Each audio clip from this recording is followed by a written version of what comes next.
I started making this series back in 2015, Phoenix games were the worst company I'd encountered up until that point. I miss you, you poor naive 2015 sod. Anyway, one more thing about that period is I was a bit more inexperienced and ignorant of Phoenix games as a whole. I mean, of course I would be, I'd just discovered them. But it was during this time that I found myself judging their games very differently to how I would judge them later on. Around my first venture into the world of the Golden Chicken, I found myself coming across a game called Dead-Eye Jim. Now, I recorded my footage of Dead-Eye Jim at the time, but never got around to using it. I mean, originally I wanted to make it a Phoenix Friday episode, but that series dried up and died when I realised I couldn't keep to a schedule to save my own life. As a result, the recorded footage of that game went on the back burner and was eventually lost. I have no idea where it is now or where the original Elgato files are anymore. I have about 8 1TB hard drives to comb through, and I couldn't find it on any of them.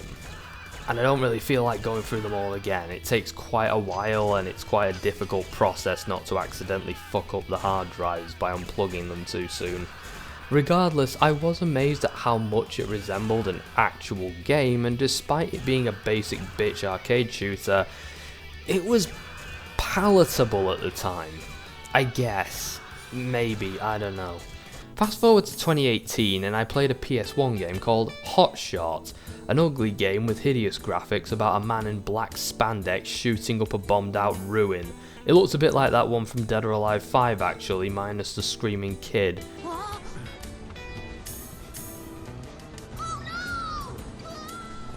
And the game felt oddly familiar. I couldn't quite put my finger on it at all until I realised that I was playing Dead-Eye Jim again. Literally, that's all this game was. It was Dead-Eye Jim reskinned to have a different aesthetic, but the game played in an identical fashion. Now bear in mind that people would have had to have paid between £6 and £20 for the privilege of playing this shit. Imagine for a moment you bought both at the same time and then got home and realised that you paid for the same game twice, but it's just retextured. Now this is bitter pill number 1, and trust me, the other bitter pills are just as bitter and, well, bad for your bladder. You have been warned. In advance, but it still counts as a warning. After discovering that this PS1 game was identical to Dead-Eye Jim on the PS2, it made me want to play another game called Shoot, which actually looks more like some sort of redneck rampage ripoff than what it actually was, which is a 7 games in one mess. The menu makes me want to throw up, and bear in mind this was made in 2005. I originally thought it was 1998, not that that would have excused it, but it seemed a bit more fitting. But the Phoenix Games wiki, which now exists apparently, lists it as a 2005 release, and I don't have much cause to argue. Can you imagine putting shit this dire out the same year that God of War was released? So the first game is Wild West, which is... Wait a minute, this shit is Dead-Eye Jim. It's Dead-Eye Jim demade as a PS1 game. What the fuck? So yes, to clarify for those of you who are clinging to your sanity like fools, Dead-Eye Jim was a PS1 game that was originally part of a multi-pack with 6 other games, and Phoenix took it upon themselves to re-release it as its own video game on a next-gen console. How big were the balls on those pricks that they thought, yeah, we should charge people for the privilege of playing a game that would have been too shit to be acceptable on any console generation before this, never mind the one we're at now. But this time we'll just re-release it with ever so slightly improved visuals and level design, and then charge full price for it. Fuck off.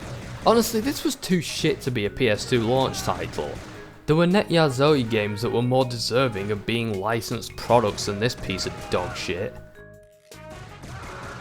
RJ Carver? Who the fuck is RJ Carver? Why does he get his own billboard? Were billboards even a thing in the Wild West? You know what, fuck it, I'll defer to this game's judgment. I mean, they clearly make Rockstar look like slackers when it comes to researching the Old West, so why not?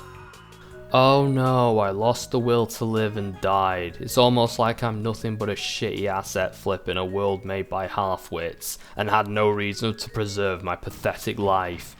You know, I wouldn't even mind, but this game's entire point of being is to build up a score. Why? Bragging rights? Were kids gonna stand around in the schoolyard and pick on the kids with the lowest Dead-Eye Jim score? Nobody's given a shit about score since Atari, and even then it was because it was very difficult to make a video game with actual substance to it. The amount of games I could list that this game couldn't even match in terms of scale and brilliance could be its own video, but that would be a boring video to watch and even more boring to make. So I'll just skip ahead and say, there is not a point in gaming history that this game, in quotation marks, wouldn't have been considered shit on a home console. One thing that's utterly pathetic as well is the fact that moving and shooting are controlled in the most inept way possible. You move back and forth with the D-pad, moving left and right, and have to hold the X button to shoot. Only then can you control where you're shooting. So you have to waste ammo in order to actually fire back. There's also a reloading mechanic, which is the circle button, and there are power-ups like machine guns and the like to give you a bit of an edge. You have to figure this shit out for yourself, by the way. There's literally nothing telling you what to expect going in, like most competent games probably would. There's no way to see the controls within the game, and you just have to know what kind of game you're playing and how to play it as soon as you press the start button. Bearing in mind this is one of 7 games on this disc, and you'd think they give you a bit more like understanding of what you're going in for, but they just go for the Action 52 route. There's a rolling mechanic to avoid bullets, but there's no fucking point in bothering, because who the fuck wants to preserve themselves in a game like this? It's a fucking shit show. We then play War Drones, and the loading screen is this poorly lit bikini robot lady who looks like Edie from Mass Effect 3 if she was designed in the 90s, or one of those chrome ladies from Cyberpunk. I originally thought she had a Clint Howard-esque orange clown hairdo, but sadly not, it's just something in the background obscuring the back of her head. You'll be thankful to note that this isn't a clone of Wild West or Dead-Eye Jim, and is just Combat Ace. Yeah, that shitty World War II playing game from my marathon a few years back. It's back, only this time you're a Mexican bootleg GoBot flying over the shittiest render of the map from Earth 2, desperately trying to get blown up so you can go to robot heaven and get it on with that chrome cougar from the menu.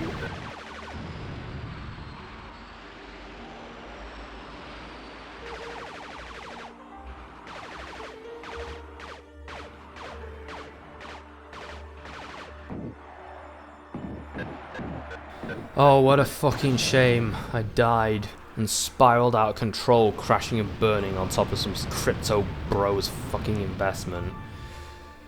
The measure of this tragedy is just beyond our scope as a species. Oh well, what's the next game? Space Rebellion. I wonder if this is going to be... Oh, it is. It's Combat Ace again. But this time, it's like a shitty knockoff of Star Wars, so it's completely different now. Oh good, I'm dead. Next game. By the way, if you're hoping I'd be willing to pick apart the differences in these quote-unquote games, you're going to be disappointed. I mean, what is the point? They're all the same game. There's actually one that isn't the same as the others, but besides that, they're either Combat Ace clones or Dead-Eye Jim clones. It's like picking between 2 different types of poison that liquidate your insides. Who fucking cares? They both suck. The next game is GSquad. The title screen shows some artwork that kind of makes me think Commander Shepard if he was the protagonist of one of them 50s space comics. Anyway, to my complete shock and awe, this game actually plays quite differently. It's kind of like Zone of the Enders in its aesthetic, but it's nowhere near as deep. It's like Zone of the Enders' fucking alcoholic uncle. It lacks that game's interest or complexity or depth. I do like the detailing on the HUD, but I admittedly find it very distracting. The game sucks ass sadly, and I just killed myself as quickly as possible, as per the usual. One thing that is kind of funny about this game in particular is I actually wanted to play this during my 30th episode marathon way back when, as it came up on the random spinner that I used to decide some of the games at the time. However, my PC copy didn't work, so it's nice that it made it to my channel in the end. The next one is IF-22, whatever that means. It's Combat Ace with a modern day fighter jet. Right, just fucking kill me so I can get on to the next one. Thanks.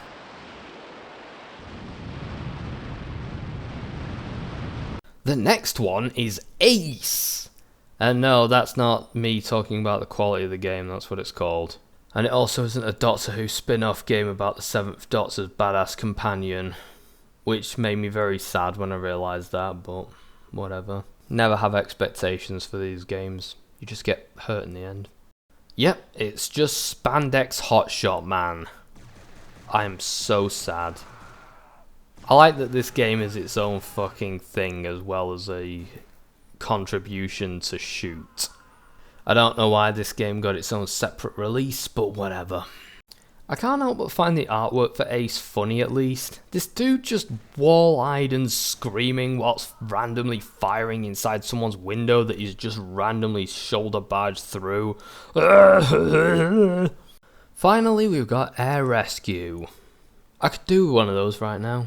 Oh, surprise, it's Combat Ace again. In fact, it's more or less the same thing as IF-22 but with a different plane. That's so amazingly clever. You almost had me fooled. Anyway, that's enough of this dog shit, but don't think for a second that this is where this bullshit rabbit hole ends. We got a few more games on our shit list. Next, we've got Sniper Assault on the PS2. Given that it's in this video, I'm sure it's going to be a completely original game and not another asset flip of a game we've already played. Oh, it's Dead-Eye Jim, but with a green army man. Cunt's not even using a sniper rifle. How is this a Sniper Assault? Well, to be fair, the game is called Sniper Assault, so I guess the enemies are doing the Sniper Assault. With pistols. And you're defending from it. With pistols. Wait, why am I looking for logic in this? Let's just move on already. Next we have SWAT Siege. SWAT Siege is the same thing as Sniper Assault, but it's different because the guy wears armor that says SWAT on its back. So I guess that makes it a completely different game. Blow me. I played a game called Robin Hood The Siege 2, which I thought would fit into this category, but it surprisingly doesn't. It's a little different, so that one gets a pass. For now. Finally, before I wear out my welcome, I'll end on Air Raid 3. Shocker, there's no such thing as Air Raid 1 or 2. I never get this tactic. What if someone doesn't buy your quote-unquote third game because they want the nuanced story of Air Raid 1 and 2? You'd be pretty fucked then. You'd look pretty silly with your undeserved third installment of your non-existent trilogy barely selling because people are trying to find 1 and 2. Anyway, this is just IF-22 combat aced into, well, a next-gen port. It still looks like shit, still plays like shit, still shit. There's nothing good about this. I'm done. So yes, 10 years before it was cool to do so, Phoenix Games were asset flipping, taking their shitty arcade games and re-releasing them on current and pre-gen systems, as well as pathetically porting them in an effort to try and re-release the same game dozens upon dozens of times. I guess they were basically the digital homicide of their day, making me wonder how Sony gave them the okay to publish their shit on their gaming system. Isn't that what licensing was for? Some semblance of quality control? I mean, I'd assume so, but apparently not. Join me next time for some unique Phoenix games, After all, this time only comes once a year and I hope to make the best of it.